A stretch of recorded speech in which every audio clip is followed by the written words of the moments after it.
10th class के first flight book की जो थर्ड पोइम है ए टाइगर इन द जू, उसका पोइट है लेस्ली नॉरिस।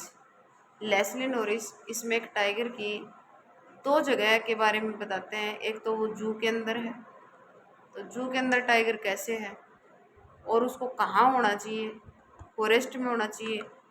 तो इन दोनों ही लोकेशंस के बारे में इसमें लेस्ली नॉरिस अलग अलग स्टेंजाज में अलग अलग वर्णन करके बताते हैं।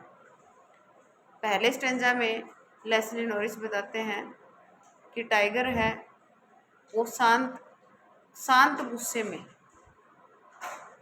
क्वाइट रेज में और क्वाइट स्टेप्स रखता है, क्योंकि टाइगर के जो पैर हैं वो नीचे से गद्देदार होते हैं, वेलवेट जैसे जैसे वेलवेट मखमल का कपड़ा होता है वैसे ही टाइगर के जो नीचे से पैर होते हैं वो मखमली पैर होते हैं। तो पिंजरे में जैसे अब हम टाइगर इन द जू के कुछ शॉर्ट क्वेश्चन आंसर हैं वो करते हैं। How does the tiger feel in the cage? In the cage he is in an angry mood. Tiger है वो केज में बहुत ही एंग्री मूड में है, क्योंकि वो केज में रहना ही नहीं चाहता। सेकंड क्वेश्चन है how does the tiger walk in the cage? वो पिंजरे में कैसे चलता है? In the cage he walks with pride. जैसे एक टाइगर में अपनी स्ट्रेंथ का प्राइड होता है, गर्व होता है, तो वैसे ही वो पिंजरे में चलता है, बल्कि बिल्कुल क्वाइट है। थर्ड क्वेश्चन है how should the tiger walk through the grass? How should the tiger walk through the grass? उसे ग्रास के में से कैसे चलना चाहिए?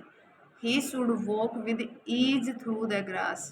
उसे बिल्कुल आराम से ग्रास में से चलना चाहिए, ना कि उसे पिंजरे में गुस्से से चलना चाहिए। Where should the tiger hide to himself? Ninth question है how do the eyes of the tiger look? Tiger की आंखें कैसी दिखाई देती हैं? His eyes look brilliant. उसकी जो आंखें हैं वो ब्रिलियंट हैं, जैसे कि स्टार्स को ब्रिलियंट बताया गया है। At what does the tiger look at?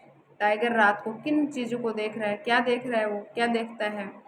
At night the tiger looks at the stars. वह नाइट में खुले आसमान में चमकते हुए तारों को देखता है। नेक्स्ट जो क्वेश्चन है वो शॉर्ट आंसर टाइप क्वेश्चन है। What do you understand by his strength behind bars? Poem में एक लाइन आई है हिज स्ट्रेंथ बिहाइंड बार्स। इस लाइन से आप क्या समझते हैं? What kind of a cage is he locked in? किस प्रकार के केज के अंदर वह लॉक्ड है? The tiger is wretched in its cage. उसे बिल्कुल तुच्छ प्रतीत होता है कि मैं तो बिल्कुल